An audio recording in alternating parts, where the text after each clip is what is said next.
Hi, it's Mike here again. I finally got together a bunch of points that I want to cover to try to explain my Steam idea, if that's even the right term. Unfortunately, I don't have a lot of demonstrations for this because I'm trying to give an overall view, and I don't necessarily have a working prototype. And maybe once I explain it all, it'll make more sense. I'm looking at this project as something that's going to end up having to be a collaborative effort, or there will be somebody that maybe has the facility and the knowledge that can take the idea and run with it. I'm pretty sure I'll never get to it. So that's why I'm going to just open source it. I would love to work with people on it.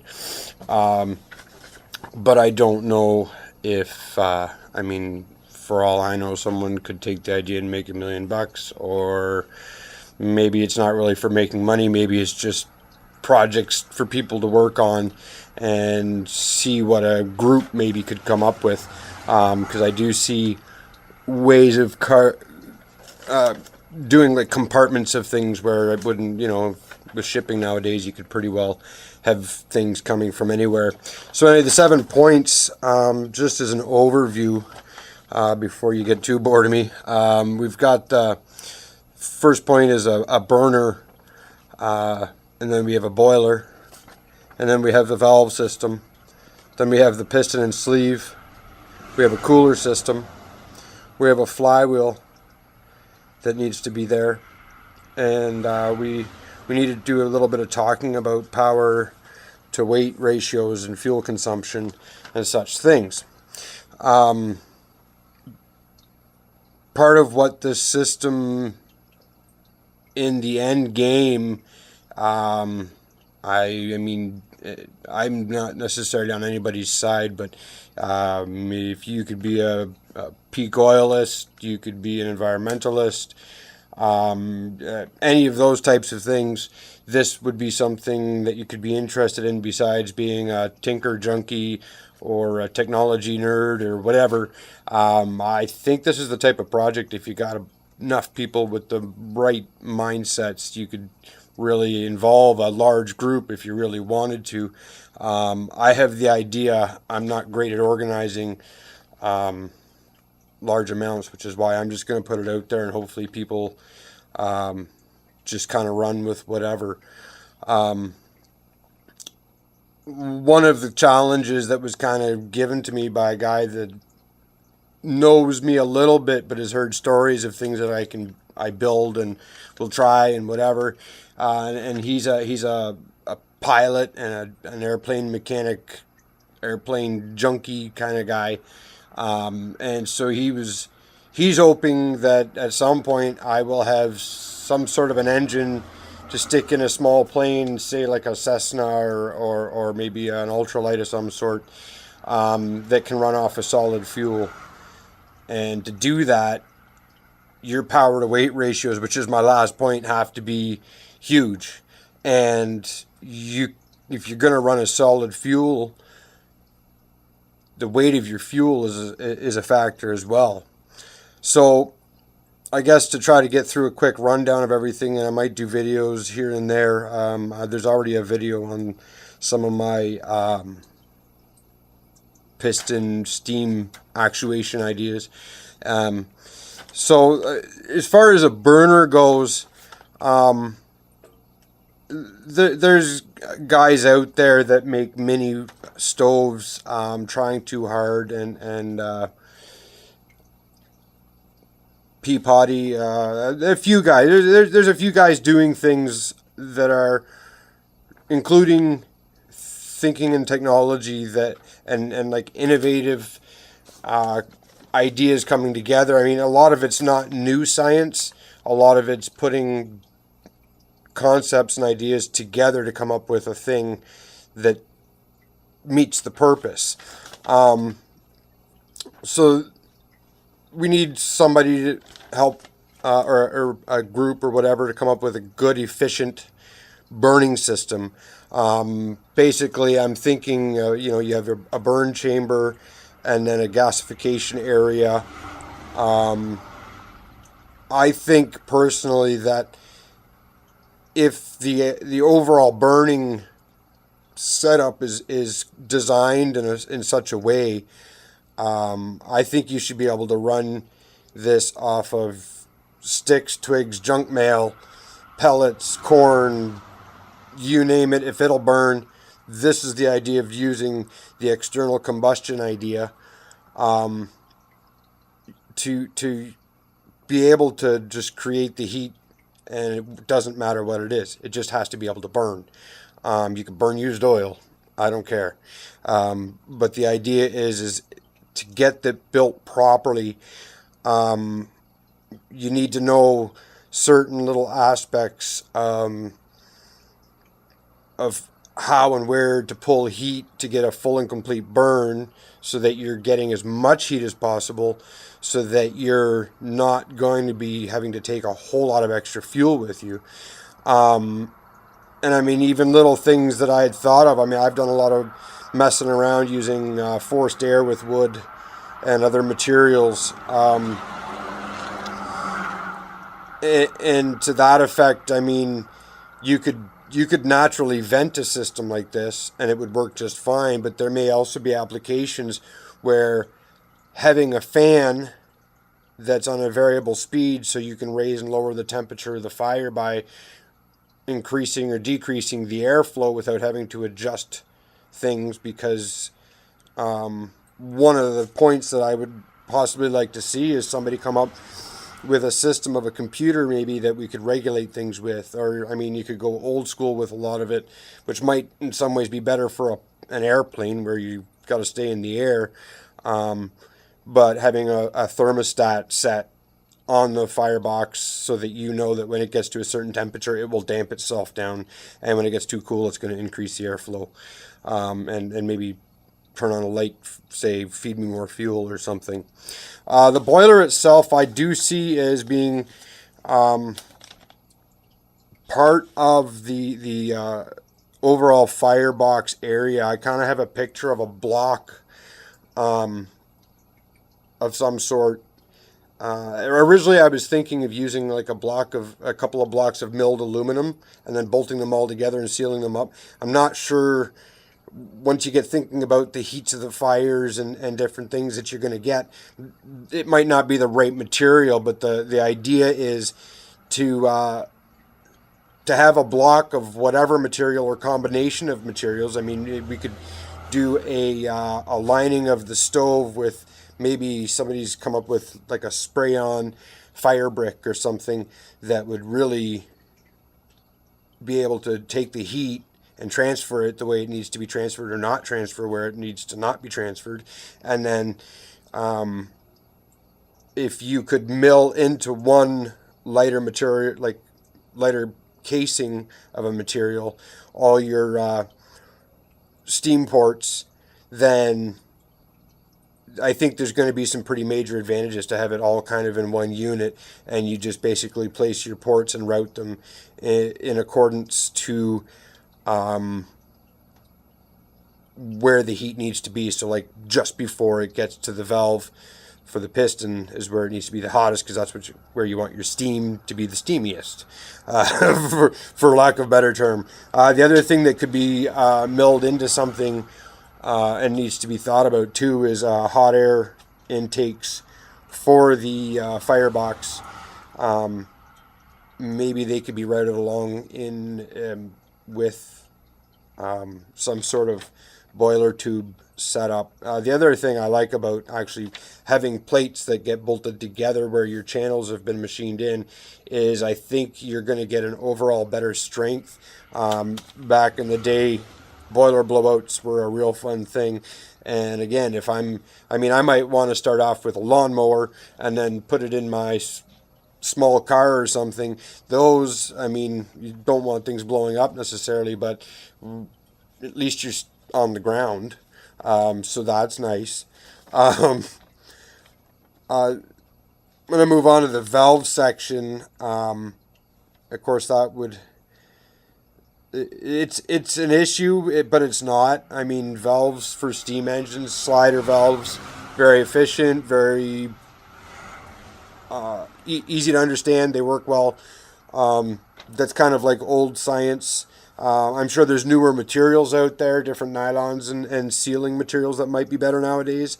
But one of the thoughts I had is if you did go with a computerized option, is using electro valves, and then you could set up timings differently. And there may be some advantages to that. And again, a lot of it I think is going to end up coming down to what materials are available. If you've seen other of my videos, you know I'm a big junk builder, which is the other reason I don't think I'm ever going to get to build any of this stuff myself, is because my budget is relatively non-existent. Unless the right parts show up, it doesn't get built. The piston and sleeve was another place. Coming up with like stroke lengths and timings and stuff like that, to me that all comes down, like, that's almost afterthought types of stuff. I mean, your piston length and volume are going to end up having to match with your firebox and your boiler. But one of my thoughts was to even build modular systems where you could have a firebox and you could have, maybe a couple of options for which boiler system you want to bolt onto that. And then you would, add your valve maybe onto that block, and then you would have piston and sleeve options of different sizes or multiples that could be hooked in. And one of my thoughts is to have the boiler, the burner, the valve, and the piston be part of this block. Because one thing I've noticed is the closer you keep that piston and valve to the heat and or heat it on its own, the more efficient it seems to work, because you're losing a lot less pressure from trying to warm that all up. So if it could all be in like just a big, make it look like a bar fridge or something to that effect, where it's all just a sealed unit, and as little heat gets in and out of that as possible, so that it just becomes more efficient.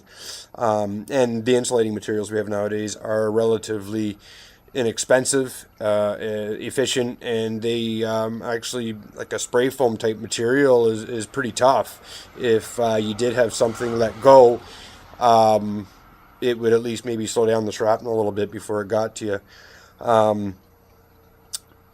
So then in the one video I just did, I was talking about this idea through history, like the first steam engines that they were doing. They were basically using the weight of the piston going down in a cylinder to draw steam into that cylinder, and then they would cool that steam, which was a bit of a lengthy process, and that would bring the piston back up as the steam collapsed back into water, which of course is a lot smaller. And then they would just repeat that. And then we went to the positive pressure thing, where you had a couple hundred pounds of pressure of steam, and it was pushing the piston down. And that's all old stuff. That's not new. But I haven't seen a lot of stuff where they've combined it, where on the intake side, or you would have basically a pressure side, and then instead of just a release, you would have a suction, or you'd be aiming for as much of a suction as possible. And this is going to allow, hopefully, for a loop, so that, and maybe water's not even the right thing to use. Maybe there's other materials out there that I haven't even bothered to look into, because water, I have lots of it. Maybe there's other things that might be better for going to that gaseous state and then back into a liquid and back and forth. But for now, I'll just use water because it is available. But the cooling system, I've had a couple of different thoughts on how you could cool this steam. I mean, radiators and those types of things are pretty common. I'm not sure how much of a draw. Like, I know you can crush pop cans and stuff with cooling steam. But so finding something that's going to allow enough contact area to cool the steam at a fast enough rate to cause that collapse that we need, and to have that not collapse on its own, might be some sort of an interesting thing to come up with. The cooling on it, again, I'm basically thinking of keeping this steam that's being turned to water. I don't want to take it too far in temperature from steam. So what my hope is to actually come up with a cooling system where we could control either by fan speeds, or if we had a secondary liquid system that had a thermostat, so that it was just allowing more cooling of this liquid that's going to cool back into the steam back into water, to allow it to set its temperature. Again, it's more space for computer control technologies and stuff, which is all off the shelf kind of stuff as far as I know. And there's the old school ways of doing it using manual thermostats and such type things. Because one of the things that seems to be fairly important with steam is to have a flywheel that works really well. I'm sure the more power areas you have, so if you're going to go from a single push, you could probably lighten up the flywheel a bit. But then if you created a push and then a suction, you could probably lose a little bit of weight off the flywheel there. And then if you have a piston going back and forth, so that you're doubling up your action, or multiple cylinders on the same crankshaft, you may be able to lighten up your flywheel. The other way to lighten up a flywheel, I don't know if you remember when you were young, I'm starting to forget, although I use Lego to build prototypes, those old friction cars where they've basically used gears to create a gear ratio to speed up a small little flywheel. There's got to be systems that we could use that would be substantial enough to make to keep a steam engine rolling around without having to have 100-pound flywheel. I think there's definitely got to be a way to do that, and some of it may come down to materials, and the rest of it I think is just taking stuff we knew when we were kids that for some reason now we don't know. So that's relatively simple. Power to weight ratios, fuel consumption, super important. We need to be burning as little fuel as possible. I think having a closed loop system, keeping our water once it's started near the boiling point, either just above or just below, is going to be a key. The materials, I know we've done a lot of advancement in materials, and fuel consumption. We just need to make the most efficient burn we can make, and make it so it can burn anything we want, maybe by changing out a little piece. It's one of the reasons I keep thinking of kind of a modular system where, you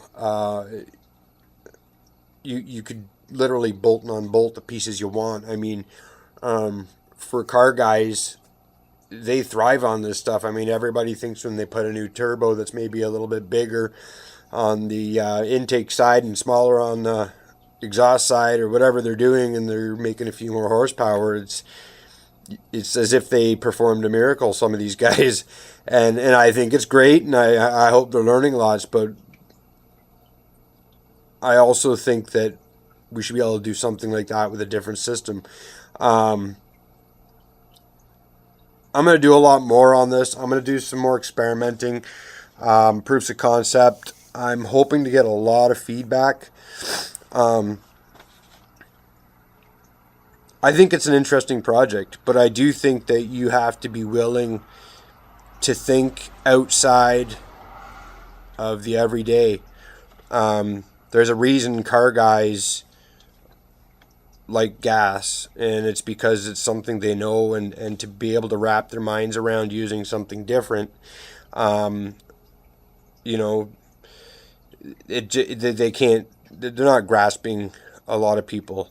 And there are a lot of people in the world that seem to not be able to wrap their minds around changing anything too drastically. And yet, if it wasn't for a few people that convinced others that things could be done differently, um, looked back on how things worked before and then learned from that and then kept moving forward, and recycling technology and then mixing it with the new stuff. I mean, this is why we're not throwing stones at women and hunting and gathering all day. First we found fire, it was kind of fun, so we did it again, and then we started improving on it, and now I want to take fire and see if I can make my car run on it, because hey, if I had a system hooked up to my lawnmower where I was collecting the grass using maybe some extra power I have in my lawnmower to spit out a bunch of pellets as I go, maybe I'm cutting my lawn and I'm making my fuel for my lawnmower and a little bit for my car at the same time. Who knows? I think there's a lot of options, a lot of ideas. I'm hoping there's some interest, because I really think it's something that could happen. And I mean, especially if you're a peak oilist, or you're overly, like, really concerned about our climate right now, which, I mean, I think they're all issues that should be looked into. Aviation is one of the places where they don't have a real good way to combat the fuel they use. There's just no way. And this, to me, if it could be done correctly, we got some prototypes built and we started maneuvering. I mean, these are the types of things, and maybe the stove guys know. There are definitely ways that you can take a project that started off huge and shrink it down really small and have it work just fine. And then you can go the other way too. You can start with small prototypes and then grow them to be whatever size it is when you're finished. So they're just some thoughts. I'm sorry you had to look at my mug this long. I like the business aspect, which I don't really even like. I'm definitely a hands-on type of person, which is irritating me on this project, because it's been a couple of years since I came up with the concept, and it's been a couple of years of talking to people here and there, and everybody thinks, oh, it's a great idea, and then nobody's kind of putting their money where their mouth is, or even some of them come back with a little bit of positive feedback, and they don't have anything else. So I'm hopefully I haven't lost too many people. I know I think maybe a little different than other people. I do things in strange reverse ways, apparently, which is one of the reasons I made myself a couple of points to make sure I didn't get too confusing. Although I've already done 2 pieces of this, and now I'm getting to kind of what the introduction is. So feel free to take my ideas and run with them. If you use them, I wouldn't mind an acknowledgement saying, hey, got this idea from Mike. Seems like a cool guy. Had a good idea, so I stole it. And I'm open to all sorts of different weird things. I just think it's a cool idea, and if all else fails, and you decide to develop it, let me know, because I want to see how it works out and how far off I was in my thinking, or how right on I might have been in my thinking. At this point, I've proven parts of the concept. Now it's just a matter of trying to get one unit together, and I'm looking at this as a unit, but then to not confuse people or myself, I'm looking at it in its separate components, hoping that will help it all make sense, because I know when you break down problems into their smaller pieces, they sometimes get easier to understand. So with that, thanks for watching. Hope it makes sense. I do have other projects that I'm doing here and there that are off the wall, things I haven't seen before, and a lot of it just has to do with what shows up in my yard that day, and I put it together because that's what I felt like doing, or I saw a different use for something, and what the heck, why not try it? All right, thanks. Talk to you.